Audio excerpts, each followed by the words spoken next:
অঞ্জলি বিহারি। আমার প্রচণ্ড হাঁটু ব্যথা হয়, আমি ডাক্তারের কাছে যাই।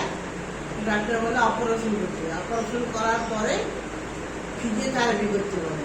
তুমি মন্টু আসে কাছ থেকে ফিজিওথেরাপি করি। ফিজিওথেরাপি করার পর আমি অনেক ভালো আছি, কাজকর্ম করতে পারছি, হাঁটাচলাও করতে পারছি।